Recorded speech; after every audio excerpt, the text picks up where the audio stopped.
안녕하세요. 네, 절기상 대안이 지나고 입춘이 다가오고 있습니다. 그렇게 추웠던 겨울이 언제 추웠냐라는 식으로 이제 조금씩 따뜻해지고 있습니다. 여러분들 환절기에 건강 조심하시기 바라면서 오늘 제 6분 정신희우분에 대해서 공부하겠습니다. 먼저 전체적인 내용을 읽어보도록 하겠습니다.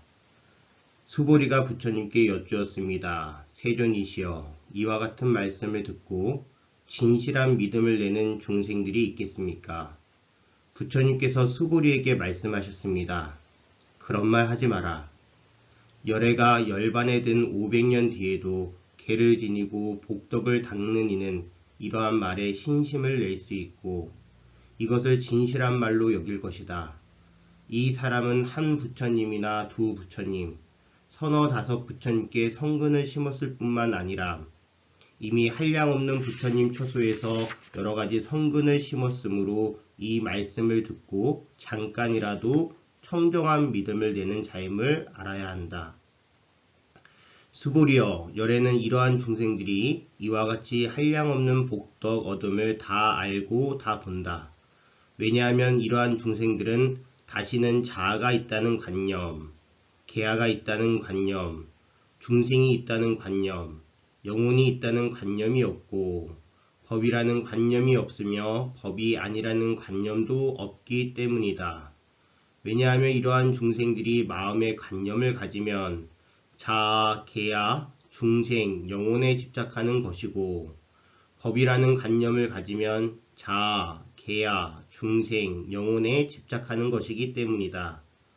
왜냐하면 법이 아니라는 관념을 가져도 자아, 계아, 중생, 영혼에 집착하는 것이기 때문이다. 그러므로 법에 집착해도 안 되고 법 아닌 것에 집착해서도 안 된다. 그러기에 열에는 늘 설했다. 너희 비구들이여, 나의 설법은 뗏목과 같은 줄 알아라. 법도 버려야 하거늘 하물며 법 아닌 것이랴. 라고 제6분 정신희우분에서 이야기하고 있습니다. 그렇다면 정신희우분에서 가장 중요한 대목이라고 제가 생각하는 부분에 대해서 슬라이드를 보여드리면서 설명을 하도록 하겠습니다. 네, 정신희우분 제목을 이제 해석해보면 바른 신심은 희우하다라고 이야기할 수 있습니다. 여기서 희우하다라는 것은 매우 드물다, 보기 드문 일이다 라고 이야기할 수 있습니다. 그렇게 바른 신심을 내는 것은 희유하다, 매우 적다 라고 이야기하고 매우 드물다 라고 이야기하는 이유가 뭘까요? 그만큼 바른 신심, 올바른 신심이라는 것을 다시 한번 생각해 봐야 된다는 겁니다. 우리가 신심이 충만한 분들이 있죠. 막 부처님만 봐도 막 절을 하시고 눈물을 흘리시고 뭐 다 신심이라고 이야기할 수 있지만 그 안에 자기의 탐욕심 때문에 그 탐욕을 바라는 마음으로 그것을 충족시키기 위해서 절을 하고 바라고 원하고 하는 마음으로 그렇게 매달리는 것은 바른 신심이라고 보기가 힘듭니다. 근데 우리 금강반야 바라밀경 공부할 때도 많은 분들이 바른 신심을 내기는 희유하고요. 오히려 탐심을 더 크게 만든다거나 하여튼 분노한다거나 어리석음을 더 크게 하는 방법으로 이 금강분야 바라밀경을 공부하지는 않나 하는 생각이 듭니다.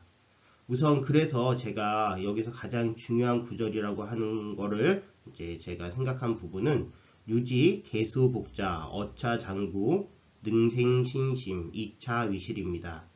뜻을 읽어보면 개를 지니고 복덕을 닦는 이는 이러한 말에 신심을 낼 수 있고 이것을 진실한 말로 여길 것이다.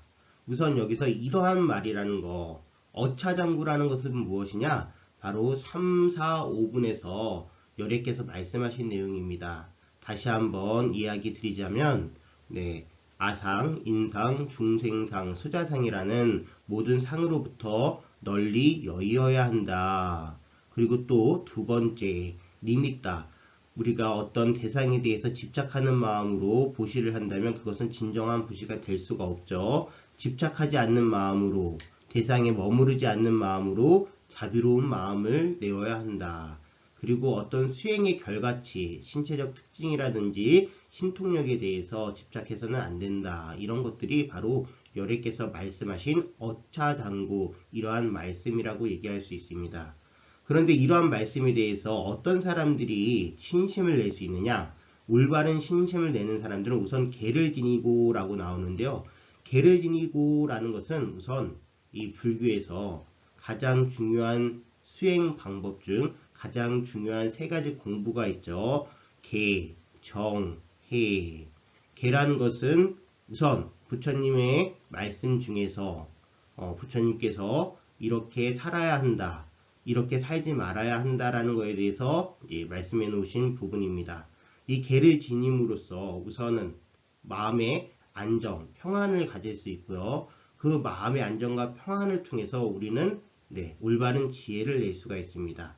따라서 계, 정, 해는 탐심, 분노심, 어리석음에 상대되는 것들입니다. 따라서 먼저 어떠한 말씀, 이러한 말씀에 대해서 믿을 수 있는 사람들은 탐심을 줄이고 분노심을 줄이고 어리석음을 줄이기 위해서 노력하는 사람입니다. 그리고 이어서 복덕을 닦는 이라고 얘기하는데요. 복덕을 닦는 이, 이것을 다른 말로 하면 공덕을 짓는 이라고 이야기할 수 있습니다. 공덕이란 착한 업입니다. 선업을 통해서 나중에 선한 과보를 받는 것이 공덕인데요. 그 공덕, 즉 선업을 닦는 이라고 이야기할 수 있는 이유는 우선은 뒤에도 나옵니다. 이 사람은 한 부처님이나 두 부처님, 서너 다섯 부처님께 성근을 심었을 뿐만 아니라 이미 한량없는 부처님 처소에서 여러가지 성근을 심었으므로 착한 업과 짝간 뿌리를 심었으므로 이러한 말씀에 진정한 신심을 낼 수 있습니다. 따라서 우리 정신 희우분, 바른 신심은 희우하다에서 가장 중요한 구절이라고 생각하는 부분 다시 한번 읽어보도록 하겠습니다.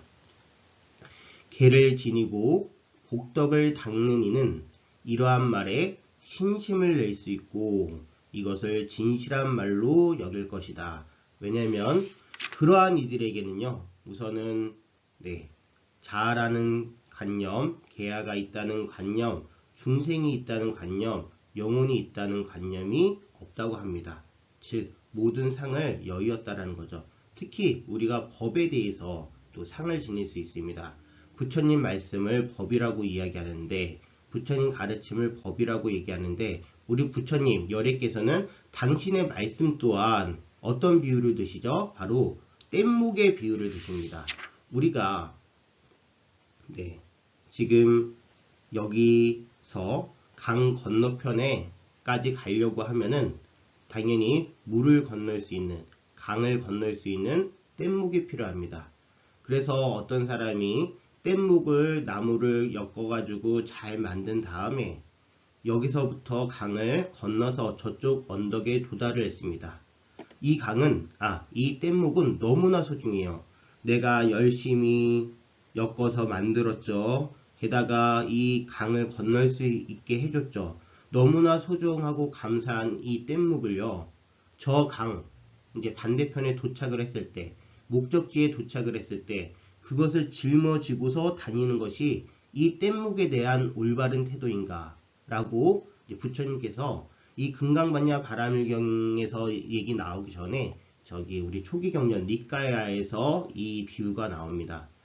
이 사람은요, 뗏목을 짊어지고 가는 것이 이 뗏목에 대한 올바른 태도가 아니라 어떻게 해야 되죠? 뗏목을 이제 강 어귀에다가 묶어 놓거나 또는 뗏목을 처리해서 이제는 뗏목 없이 그 강에서 이제 강 건너에서 이제 활동을 해야 됩니다.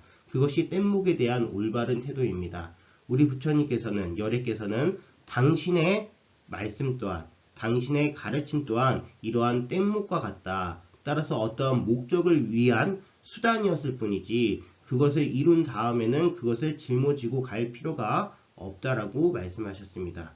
그것은 다른 여타 종교에서는 보기가 힘듭니다. 여타 종교에서는 그것이 꼭 진리이고 그것을 꼭 짊어져야 되고 그것만이 확실한 것이라고 이야기하지만 부처님께서는 당신의 가르침 또한 우리에게 우리 스스로 탐심을 줄이고 분노심을 줄이고 그리고 어리석음을 줄여서 영원한 자유, 해탈을 누릴 수 있는 그러한 곳으로 가기 위한 수단이라고 말씀하셨습니다. 네, 오늘 정신희우분, 바른 신심은 정말 보기 드문 일이죠. 그 희유하다라는 정신희우분을 공부하였습니다. 네, 감사합니다.